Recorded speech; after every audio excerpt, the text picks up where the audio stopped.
Today we'll be continuing Great Expectations by Charles Dickens. Chapter 51. What purpose I had in view when I was hot on tracing out and proving Estella's parentage, I cannot say. It will presently be seen that the question was not before me in a distinct shape until I was...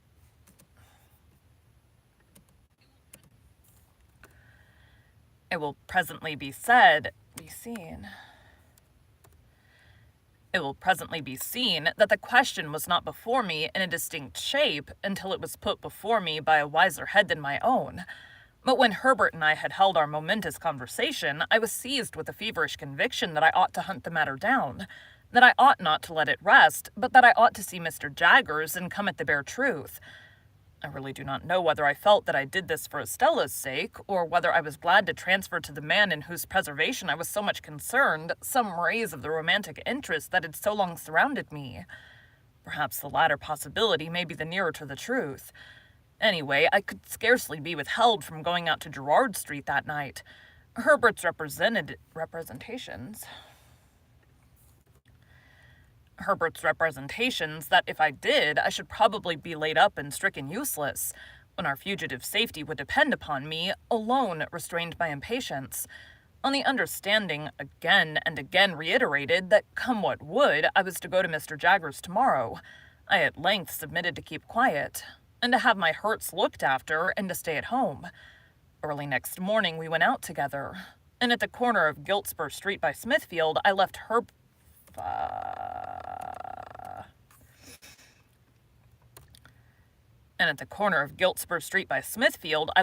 to go his way into the city, and took my way to Little Britain.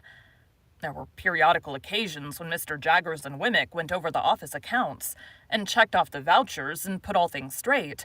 On these occasions, Wemmick took his books and papers into Mr. Jaggers's room, and one of the upstairs clerks came down into the outer office. Finding such clerk on Wemmick's post that morning, I knew what was going on, but I was not sorry to have Mr. Jaggers and Wemmick together, as Wemmick would then hear for himself that I said nothing to compromise him. My appearance, with my arm bandaged and my coat loose over my shoulders, favored my object, although I had sent Mr. Jaggers a brief account of the accident as soon as I had arrived in town. Yet I had to give him all the details now, and the specialty of the occasion caused our talk to be less dry and hard, and less strictly regulated by the rules of evidence, than it had been before. While I described the disaster, Mr. Jaggers stood, according to his wont, before the fire. Wemmick leaned back in his chair, staring at me, with his hands in the pockets of his trousers, and his pen put horizontally into the post. The two brutal casts, always inseparable in my mind from the official proceedings, seemed to be congestively considering whether they didn't smell fire at the present moment. My narrative finished, and their questions exhausted, I then produced Miss Havisham's authority to receive the £900 for Herbert. Mr. Jaggers's eyes retired a little deeper into his head when I handed him the tablets, but he presently handed them over to Wemmick, with instructions to draw the cheque for his signature. While that was in the course of being done, I looked on at Wemmick as he wrote, and Mr. Jaggers, poising and swaying himself on his well-polished boots, looked on at me. Jaggers.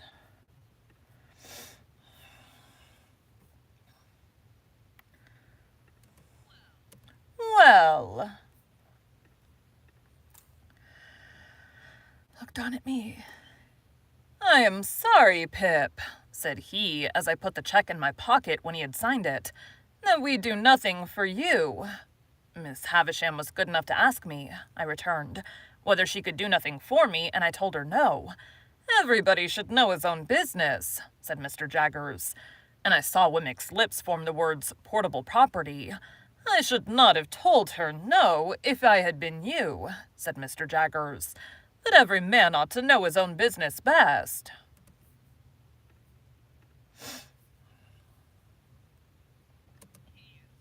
He is not.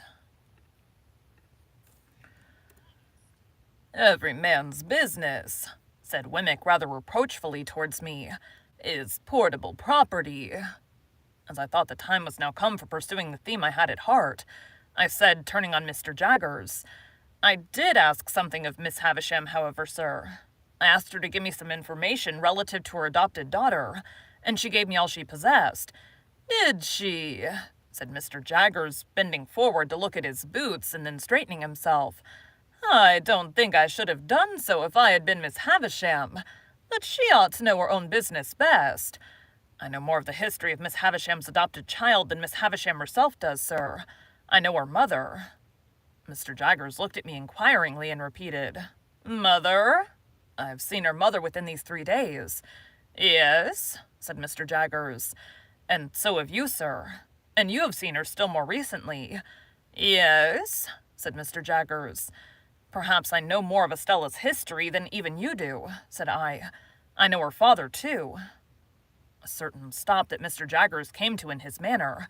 He was too self-possessed to change his manner, but he could not help its being brought to an indefinable attentive stop, assured me that he did not know who her father was. This I had strongly suspected from Provis's account, as Herbert had repeated it, of his having kept himself dark, which I pieced on to the fact that he himself was not Mr. Jaggers's client, and so...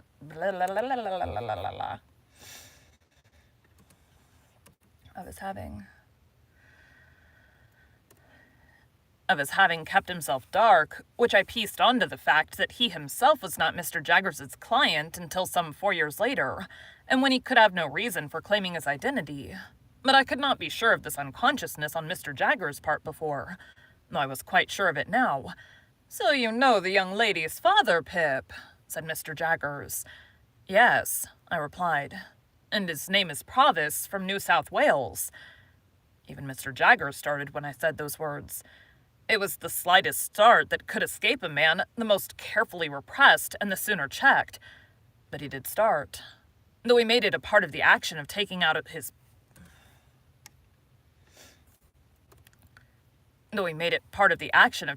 pocket handkerchief. How Wemmick received the announcement I'm unable to say, for I was afraid to look at him just then, lest Mr. Jaggers's sharpness should detect that there had been some communication unknown to him between us. "And on what evidence, Pip?" asked Mr. Jaggers very coolly as he paused with his handkerchief halfway to his nose. "Does Provis make this claim?" "He does not make it," said I, "and has never made it, and has no knowledge or belief that his daughter is in existence." For once, the powerful pocket handkerchief failed. My reply was so unexpected that Mr. Jaggers put the handkerchief back into his pocket without completing the usual performance, folded his arms, and looked with stern attention at me, though with an immovable face. Then I told him all I knew, and how I knew it, with the one reservation that I left him to infer that I knew from Miss Havisham what I in fact knew from Wemmick. Excuse me. I was very careful indeed as to that, nor did I look towards Wemmick until I had finished all I had to tell, and had been for some time silently meeting Mr. Jaggers's look. When I did at last turn my eyes in Wemmick's direction, I found that he had unposted his pen, and was intent upon the table before him. "Ah," said Mr. Jaggers at last, as he moved towards the papers on the table. "What item was it you were at, Wemmick, when Mr. Pip came in?" But I could not submit to be thrown off in that way, and I made a passionate, almost indignant appeal to him to be more frank and manly with me. I reminded him of the false hopes into which I had lapsed, the length of time that had lasted, and the discovery I had made, and I hinted at the danger that weighed upon my spirits. I represented myself as being surely worthy of some little confidence from him, in return for the confidence I had just now imparted. I said that I did not blame him, or suspect him, or mistrust him, but I wanted assurance of the truth from him. And if he asked me why I wanted it, and why I thought I had any right to it, I would tell him, little as he cared for such poor dreams, that I had loved Estella dearly and long, and that although I had lost her and must live a bereaved life, whatever concerned her was still nearer and dearer to me than anything else in the world. And seeing that Mr. Jaggers stood quite still and silent, and apparently quite obdurate, under this appeal I turned to Wemmick and said, "Wemmick, I know you to be a man with a gentle heart. I've seen your pleasant home, and your old father, and all the innocent, cheerful, playful ways with which you refresh your business life, and I entreat you to say a word for me to Mr. Jaggers, and to represent to him that all circumstances considered, he ought to be more open with me." I have never seen two men look more oddly at one another than Mr. Jaggers and Wemmick did after this apostrophe. At first, a misgiving crossed me that Wemmick would be instantly dismissed from his employment. But I melted as I saw Mr. Jaggers relax into something like a smile and Wemmick become bolder. "What's all this?" said Mr. Jaggers. "You with an old father, and you with pleasant and playful ways." "Well," returned Wemmick, "if I don't bring him here, what does it matter?" "Pip," said Mr. Jaggers, laying his hand upon my arm, and smiling openly, "this man must be the most cunning impostor in all London." "Not a bit of it," returned Wemmick, growing bolder and bolder. "I think you're another." Again they exchanged their former odd looks, each apparently still distrustful that the other was taking him in. "You with a pleasant home," said Mr. Jaggers. "Since it don't interfere with business," returned Wemmick, "let it be so. Now I look at you, sir, I shouldn't wonder if you might be planning and contriving to have a pleasant home of your own one of these days, when you're tired of all this work." Mr. Jaggers nodded his head retrospectively 2 or 3 times, and actually drew a sigh. "Pip," said he, "we won't talk about poor dreams. You know more about such things than I, having much fresher experience of that kind. But now about this other matter. I'll put a case to you. Mind, I admit nothing." He waited for me to declare that I quite understood that he expressly said that he admitted nothing. "Now, Pip," said Mr. Jaggers, "put this case. Put the case that a woman under such circumstances as you have mentioned held her child concealed, and was obliged to communicate the fact to her legal adviser, on his representing to her that he must know, with an eye to the latitude of his defense, how the fact stood about that child. Put the case that at the same time he held a trust to find a child for an eccentric rich lady to adopt and bring up. I follow you, sir. Put the case that he lived in an atmosphere of evil, and that all he saw of children was their being generated in great numbers for certain destruction. Put the case that he often saw children solemnly tried at a criminal bar, where they were held up to be seen. Put the case that he habitually knew of their being imprisoned, whipped, transported, neglected, cast out, qualified in all ways for the hangman, and growing up to be hanged. Put the case that pretty nigh all the children he saw in his daily business life he had reason to look up as so much spawn to develop into the fish that were come to his net, to be prosecuted, defended, forsworn, made orphans, bedeviled somehow. I follow you, sir. Put the case, Pip, that here was one pretty little child out of the heap who could be saved, whom the father believed dead and dared make no stir about, as to whom, over the mother, the legal adviser had this power. I know what you did and how you did it. You came so-and-so, you did such and such things to divert suspicion. I've tracked you through it all, and I tell it you all. Part with the child unless it should be necessary to produce it to clear you, and then it shall be produced. Give the child into my hands, and I will do my best to bring you off. If you are saved, your child is saved too. If you are lost, your child is still saved. Put the case that this was done, and that the woman was cleared. I understand you perfectly. But that I make no admissions. That you make no admissions. And Wemmick repeated. That you make no admissions. And Wemmick repeated. No admissions. Put the case, Pip, that passion and the terror of death had a little shaken the woman's intellects, and that when she was set at liberty, she was scared out of the ways of the world, and went to him to be sheltered.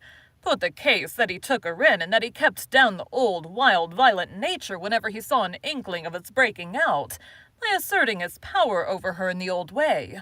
Do you comprehend the imaginary case? Quite. Put the case that the child grew up and was married for money, that the mother was still living, that the father was still living, that the mother and father, unknown to one another, were dwelling within so many miles, furlongs, yards, if you like, of one another, that the secret was still a secret except that you had got wind of it. Put that last case to yourself very carefully. I do. I ask Wemmick to put it to himself very carefully. And Wemmick said, I do. For whose sake would you reveal the secret? For the father's? I think you would not so much the better for the mother. I think he would not be much the better for the mother. For the mothers, I think if she had done such a deed, she would be safer where she was. For the daughters, I think it would hardly serve her to establish her parentage for the information of her husband, and to drag her back to disgrace after an escape of 20 years, pretty secure to last for life. But add the case that you had loved her, Pip, and had made her the subject of those poor dreams which have, at one time or another, been in the heads of more men than you think likely, then I tell you that you had better, and would much sooner when you had thought well of it, chop off that bandaged left hand of yours with your bandaged right hand, and then pass the chopper on to Wemmick there to cut that off too. I looked at Wemmick, whose face was very grave. He gravely touched his lips with his forefinger. I did the same. Mr. Jaggers did the same. "Now, Wemmick," said the latter then, resuming his usual manner, "what item was it you were at when Mr. Pip came in?" Standing by for a little while, they were at work. Standing by for a little while they were at work, I observed that the odd looks they had cast at one another were repeated several times, with this difference now that each of them seemed suspicious, not to say conscious of having shown himself in a weak and not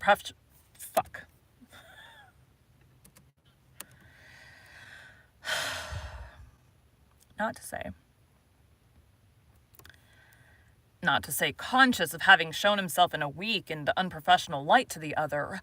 For this reason, I suppose, they were now inflexible with one another, Mr. Jaggers being highly dictatorial, and Wemmick obstinately justifying himself whenever there was the smallest point in abeyance for a moment. I had never seen them on such ill terms, for generally they got on very well indeed together. But they were both happily relieved by the opportune appearance of Mike, the client with the fur cap and the habit of wiping his nose on his sleeve, whom I had seen on the very first day of my appearance within those walls. This individual, who either in his own person or in that of some member of his family seemed to be always in trouble, which in that place meant Newgate, called to announce that his eldest daughter was taken up on suspicion of shoplifting, and he imparted this melancholy circumstance to Wemmick, Mr. Jaggers standing magisterially before the fire and taking no share in the proceedings. Mike's eye happened to twinkle with a tear. "What are you about?" demanded Wemmick with the utmost indignation. "What do you come snivelling here for? I didn't go to do it, Mr. Wemmick." "You did," said Wemmick. "How dare you? You're not in a fit state to come here if you can't come here without spluttering like a bad pin. What do you mean by it?" "A man can't help his feelings, Mr. Wemmick," pleaded Mike.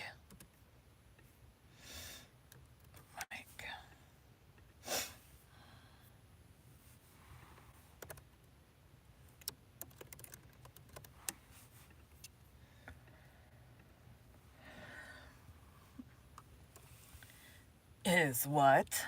demanded Wemmick quite savagely. "Say that again." "Now look here, my man," said Mr. Jaggers, advancing a step, and pointing to the door. "Get out of this office. I'll have no feelings here. Get out." "Serves you right," said Wemmick. "Get out."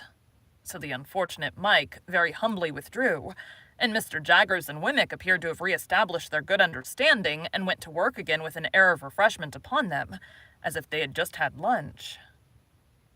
Thank you for joining Bite at a Time Books today, while we read a bite of one of your favorite classics. Again, my name is Bree Carlile, and I hope you come back tomorrow for the next bite of Great Expectations. All right, zoom out. I'm going to get the last behind the story done. I should have enough time to get it done. Delete. Back. Thanks, guys.